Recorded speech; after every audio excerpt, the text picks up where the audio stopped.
नमस्कार। आज हम बात करेंगे डांस के हेलिक्स मॉडल की। फ्रैंक डांस द्वारा ये 1967 में विकसित किया गया था और इस मॉडल के हिसाब से उन्होंने सबसे पहले मूल रूप से इसे डांस का हेलिक्स मॉडल ऑफ कम्युनिकेशन का नाम दिया था। और ये अगर इस पूरे मॉडल की हम बात करें तो ये व्यक्ति के जन्म से लेकर के वर्तमान तक की जो संचार प्रक्रिया होती है उसके बारे में बात करता है। और हम सभी जानते हैं कि हेलिक्स का अर्थ होता है बेलन या शंकु के चारों ओर समान रूप से जो त्रियामी आकार होता है उसको हेलिक्स का मतलब वो माना जाता है। उसी के आधार पर उन्होंने इस मॉडल का प्रारूप तैयार किया है।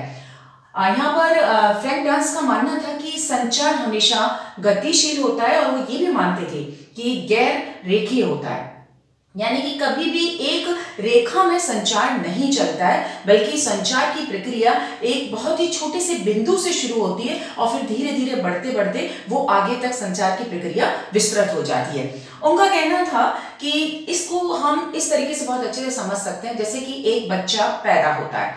जब बच्चा पैदा होता है, छोटा होता है, उस समय उसे सिर्फ रोना आता है, तो वो अपनी सारी गतिविधियों की हम तक जानकारी रोने के द्वारा पहुंचाता है। जैसे उसे भूख लग रही है, अगर उसे कहीं दर्द हो रहा है तो वो रोएगा। तब बच्चा रोता है तो हमें पता चल जाता है उसे कुछ ना कुछ तकलीफ हो रही है या वो भूखा है, यानी कि वो अपनी संचार की प्रक्रिया रोने से शुरू करता है। लेकिन जैसे जैसे बच्चा बड़ा होता चला जाता है और वो फिर अपने हाथ पैर चलाना शुरू करता है, रंगों के द्वारा, अपनी शारीरिक भाव भंगिमाओं के द्वारा हमसे संचार करता है।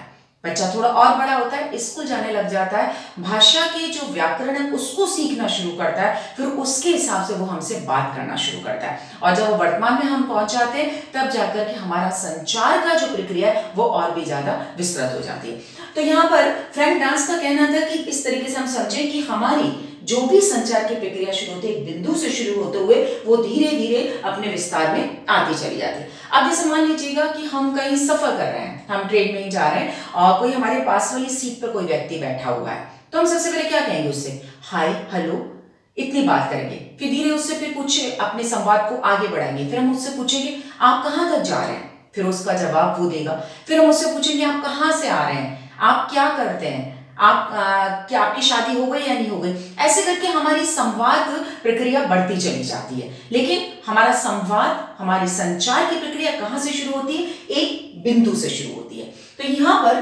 फ्रैंक डांस का यही मानना था कि हमारी जो भी संवाद की संचार की प्रक्रिया जो भी शुरू होती है वो एक बिंदु से शुरू होती है और फिर धीरे धीरे वो विस्तृत होती चली जाती है। क्योंकि चाहे वो छोटे बच्चे की बात करें तो छोटा बच्चा भी अपना संवाद करता है, अपनी बात हम तक पहुंचाता है, लेकिन उस समय वो रोकर के हमें अपनी बात को बताता है कि मुझे ये तकलीफ है या मुझे ये चाहिए। लेकिन जैसे ही बड़ा होता है वो भाषा का ज्ञान समझने लग जाता है, भाषा को समझने लग जाता है, तो उसकी संचार की प्रक्रिया में भाषा जुड़ जाती है। तो इस तरह से वो मानते थे कि हमारी जो संचार की प्रक्रिया है रुकती नहीं है, एक बिंदु पर आकर के नहीं रुकती, बल्कि बिंदु से शुरू होती है और गतिशील होते हुए वो आगे विस्तृत होती हुई चली जाती है। तो यहाँ पर आप देखेंगे कि एक रेखा में, एक सीध में नहीं है। दूसरी बात, एक बात और फ्रैंक डांस का मानना था कि किसी भी संचार प्रक्रिया में वो ही मानते थे कि संचारक और प्रापक का होना बहुत ज्यादा जरूरी है। देखिए वहां ये एक बात और कहते थे कि जब संचार की प्रक्रिया होती है, हम किसी से बात करते हैं और वो प्रापक जब हमें जवाब देता है तो वो संचार की प्रक्रिया को कभी भी दोहराता नहीं है, बल्कि हमने किसी को कुछ चीज बताई और हमें प्रापक ने अगर कोई चीज वापस हमें बता रहा है तो उसमें कुछ ना कुछ सुधार करके बेहतर हमें करके जानकारी हमें मिलती है। तो यहाँ पर फ्रैंक डांस ये भी मानते थे कि संचार पूरी तरह से खुद को दोहराता नहीं है, बल्कि नई जानकारियों के साथ बेहतर रूप में हमारे पास वापस लौट करके आता है। तो ये डांस का जो हेलिक्स मॉडल है यही कहता है कि संचार की प्रक्रिया हमेशा एक बिंदु से शुरू होती है, गतिशील होते हुए वो विस्तृत होती हुई चली जाती है। और ये भी मानना था कि कभी भी संचार की प्रक्रिया रेखिक नहीं होती बल्कि गैर रैखिक होती है। और साथ में वो यही कहते थे कि संचारक और प्रापक का होना बहुत जरूरी है,